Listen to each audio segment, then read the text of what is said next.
Friends, good morning. हम क्या पढ़ रहे हैं? हम पढ़ रहे हैं कार्बोहाइड्रेट्स। कार्बोहाइड्रेट्स में हम क्या पढ़ रहे हैं? हमारी कितनी कार्बोहाइड्रेट जो हैं कितने टाइप्स के हैं? वो थे 3 टाइप्स के। क्या क्या थे? Monosaccharides, oligosaccharides and polysaccharides. तो हमने मोनोसेक्राइड्स पढ़ लिए हैं। आज हम शुरू करने जा रहे हैं ओलिगोसेक्राइड्स। मोनोसेक्राइड्स में हमने फ्रक्टोज और हमने ग्लूकोज के बारे में पढ़ा, उनका स्ट्रक्चर कैसा है, उनका फंक्शन कैसा है।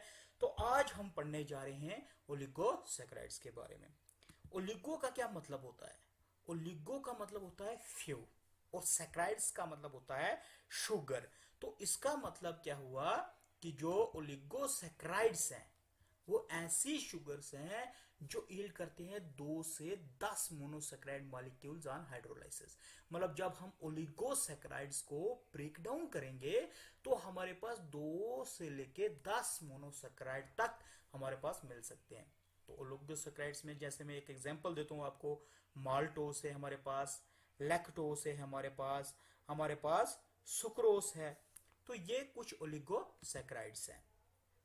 अब ओलिगोसैकराइड्स की बात करें तो इसकी टेस्ट की बात करें तो टेस्ट में ये बिल्कुल स्वीट होते हैं। ठीक है। उसके बाद ये भी वाटर में सॉल्युबल है। ठीक है। उसके बाद मॉलिक्यूलर फार्मूले की बात करें तो इसका मॉलिक्यूलर फार्मूला है CnH2O(n-1). तो ये इसका जो है, ये क्या है? इसका जनरल मॉलिक्यूलर फार्मूला है। तो कुछ ओलिगोसैकराइड जो है हमें कॉम्बिनेशन में मिलती हैं। मतलब कॉम्बिनेशन क्या? वो होंगे विद प्रोटीन्स के साथ उसकी कॉम्बिनेशन होगी, ओलिगोसैकराइड्स विद प्रोटीन्स। तो उन ऐसी ओलिगोसैकराइड्स को हम क्या बोलेंगे? ऐसी ओलिगोसैकराइड्स को हम बोलेंगे जिसमें प्रोटीन भी कंबाइन होंगी, उनको हम बोलते हैं ग्लाइकोप्रोटीन्स। तो कॉमनली ये कहां मिलती हैं? ये साइड चेन होती है पॉलीपेप्टाइड्स की। उसके बाद बात करते हैं अगर ओलिगोसैकराइड्स में देखें तो ओलिगोसैकराइड्स में मोनोसैकराइड जो है वो एक दूसरे के साथ लिंक होते हैं, एक दूसरे के साथ जॉइन होते हैं। उनको कौन सा बॉन्ड एक दूसरे के साथ फ्यूज करता है, जॉइन करता है? वो है ग्लाइकोसिडिक बॉन्ड। अब ये ग्लाइकोसिडिक जो अगर स्ट्रक्चर की बात करें तो इसमें ग्लाइकोसिडिक बॉन्ड या ग्लाइकोसिडिक लिंकेज जो है वो क्या होती है? ग्लाइकोसिडिक लिंकेज जो है ये ऐसा बॉन्ड फॉर्म होता है बिटवीन एक कार्बोहाइड्रेट विद अनदर कार्बोहाइड्रेट। मतलब 2 कार्बोहाइड्रेट को आपस में जोड़ने का जो काम है वो कौन करता है? वो ग्लाइकोसिडिक बॉन्ड करता है। तो अगर कॉमनली हम देखें तो ग्लाइकोसिडिक जो लिंकेज है हमें कहां मिलती है? जब हम 2 ग्लूकोज मॉलिक्यूल जो है एक दूसरे से जॉइन करते हैं और हमें क्या मिलता है? माल्टोस मिलता है। यहां पे देखो, ये एक ग्लूकोज मॉलिक्यूल है, अल्फा डी ग्लूकोज है। इसको ऐड किया हमने, alpha D glucose, 2 glucose molecule add हो रहे हैं तो ये एक वाटर मॉलिक्यूल क्या है बाहर निकालेंगे, कंडेंसेशन होगी और ये हमारे पास यहाँ पे इन 2 ग्लूकोज मॉलिक्यूल को जोड़ रहा है ग्लाइकोसिडिक बॉन्ड। ग्लाइकोसिडिक बॉन्ड जो है यहाँ पे क्या कर रहा है? जोड़ने का काम कर रहा है, जो 2 ग्लूकोज मॉलिक्यूल को बना के क्या बनाता है? माल्टोस बनाता है। इसको हम बोलते हैं माल्टोस। अच्छा, जो ग्लाइकोसिडिक बॉन्ड है अब वो कहां पे बनेगा? ग्लाइकोसिडिक बॉन्ड है वो बनेगा एक ग्लूकोज मॉलिक्यूल के फर्स्ट कार्बन और दूसरे ग्लूकोज के फोर्थ कार्बन एटम के बीच में।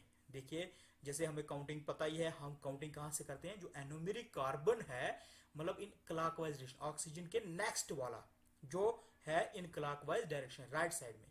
तो इसका मतलब नंबरिंग आ गई 1 2 3 4 और 5। इसी तरह इसमें 1 2 3 और 4 5। तो इसमें इस ग्लूकोज मॉलिक्यूल का ये पहला कार्बन और इस ग्लूकोज मॉलिक्यूल का चौथे कार्बन एटम के बीच में ग्लाइकोसिडिक बॉन्ड जो है वो बन रहा है।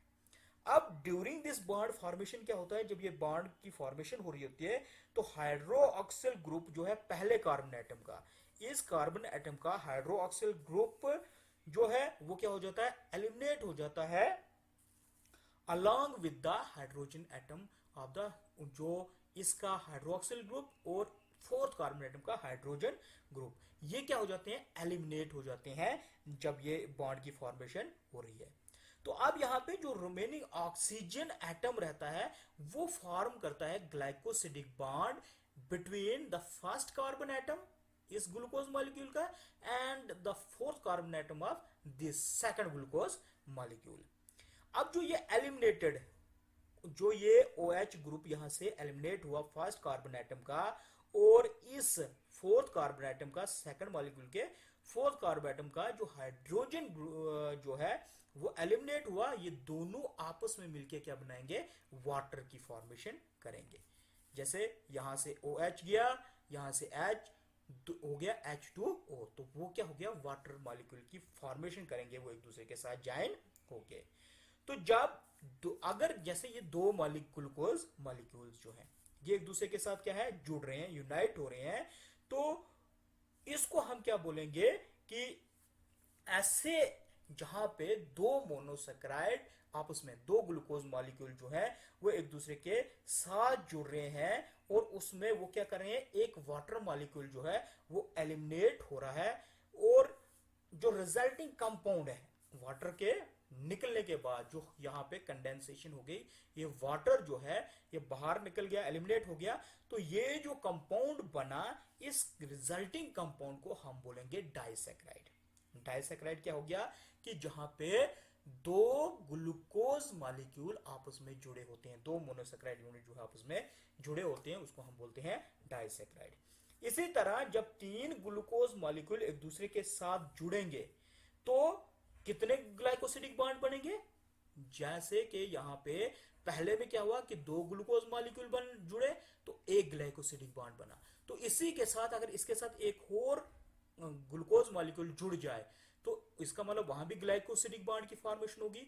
तो कितने बॉन्ड की फॉर्मेशन होगी, अगर तीन मोनोसेक्राइड यूनिट या तीन ग्लूकोज मॉलिक्यूल जो है वो जुड़ रहे हैं तो इट मींस दो ग्लाइकोसिडिक बॉन्ड की फॉर्मेशन वहां पे होगी।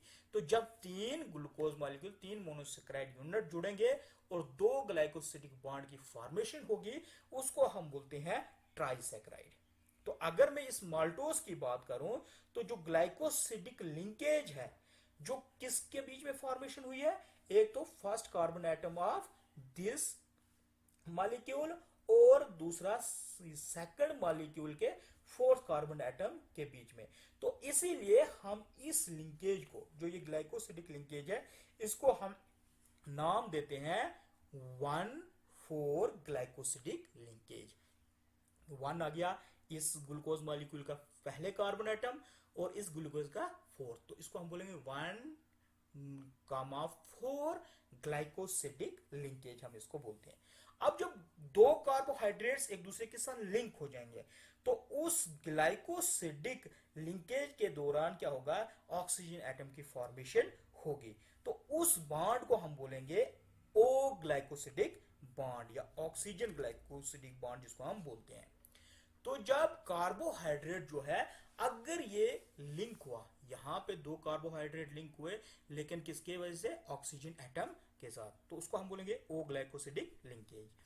अगर दो कार्बोहाइड्रेट्स एक दूसरे के साथ जुड़ते हैं लेकिन उनको लिंक कौन करता है, नाइट्रोजन करता है, नाइट्रोजन कंटेनिंग कंपाउंड, जिस कंपाउंड में नाइट्रोजन एटम प्रेजेंट है वो उनको आपस में लिंक कर रहा है, तो उस टाइप की लिंकेज को हम बोलते हैं एन ग्लाइकोसिडिक बॉन्ड, क्योंकि वहां पे नाइट्रोजन एटम की फॉर्मेशन होती है, इसीलिए हम उसको बोलते हैं एन ग्लाइकोसिडिक बॉन्ड, मतलब नाइट्रोजन ग्लाइकोसिडिक बॉन्ड हम उसको बोलते हैं।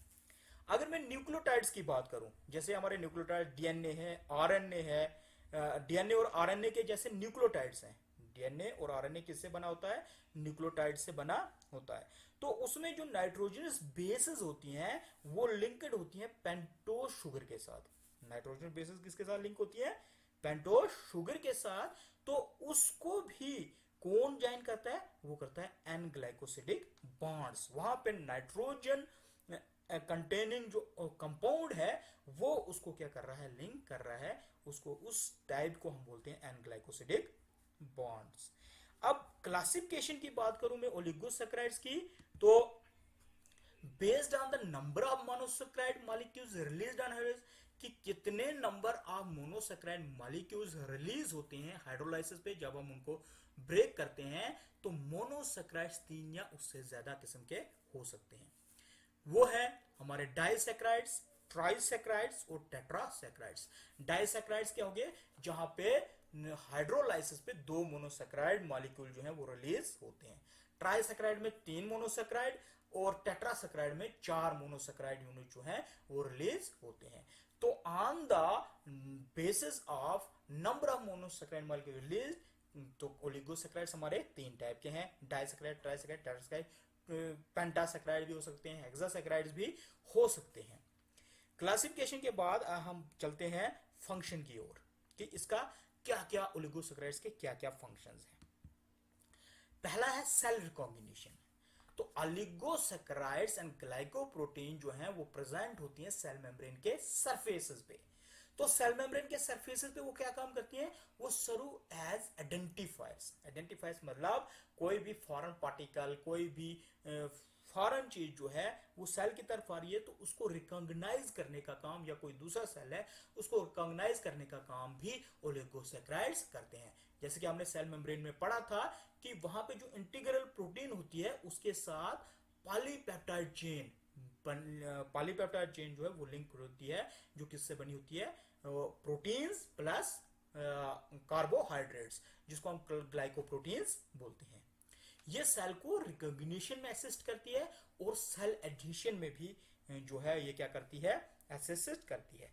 सेल एडिशन होता क्या है, सेल एडिशन जो है एक ऐसा प्रोसेस है जिससे जो 2 सेल्स हैं वो एक दूसरे के साथ कांटेक्ट बनाते हैं। जो नेबरिंग सेल्स हैं एक दूसरे के साथ वो क्या करते हैं, कांटेक्ट बनाते हैं। तो उसमें भी रोल किसका आता है, ओलिगोसेक्राइड्स का। उसके बाद है रिकॉग्निशन ऑफ इम्यूनोग्लोबुलिन्स। इम्यूनोग्लोबुलिन जो है ये बेसिकली एंटीबॉडीज हैं। तो लीवर सेल जो है ये रिकॉग्नाइज करते हैं इम्यूनोग्लोबुलिन्स को with the help of oligosaccharides. Immunoglobulin जो है ऐसी क्लास है प्रोटीन्स की जो सीरम और सेल्स, इम्यून सिस्टम के जो सेल हैं उसमें प्रेजेंट होते हैं, जो एक्ट करते हैं, जो फंक्शन करते हैं एज एंटीबॉडीज। तो इम्यूनोग्लोबुलिन की रिकॉग्निशन में भी ओलिगोसेक्राइड जो है वो अपनी हेल्प करते हैं। उसके बाद नाइट्रोजन फिक्सेशन। ओलिगोसेक्राइड जो है present on the wall of nitrogen fixing bacteria. तो नाइट्रोजन फिक्सिंग बैक्टीरिया की वॉल पे ओलिगोसेक्राइड्स प्रेजेंट होते हैं, जो हेल्प करते हैं बैक्टीरिया को रूट हेयर, जितने भी लेगुमिनस प्लांट्स हैं उनके रूट हेयर के साथ बाइंड करने में भी कौन मदद करता है, ओलिगोसेक्राइड्स मदद करते हैं। तो ये हैं 3 type of functions of oligosaccharides. Cell recognition का काम ये करते हैं, रिकॉग्निशन ऑफ इम्यूनोग्लोबुलिन्स का ये काम करते हैं, नाइट्रोजन फिक्सेशन का ये काम करते हैं।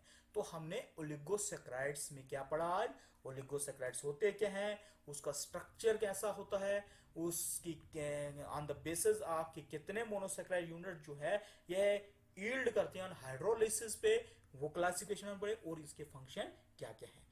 तो अब हम नेक्स्ट जो हमारा लेक्चर होगा ओलिगोसेक्राइड्स में, तो हम इसकी कुछ एग्जांपल्स पढ़ेंगे जो हमारे सिलेबस में है। जैसे हमारे पास सुक्रोस है, जैसे हमारे पास लैक्टोस है, तो उनको अब हम लेंगे ओलिगोसेक्राइड्स में। Thank you.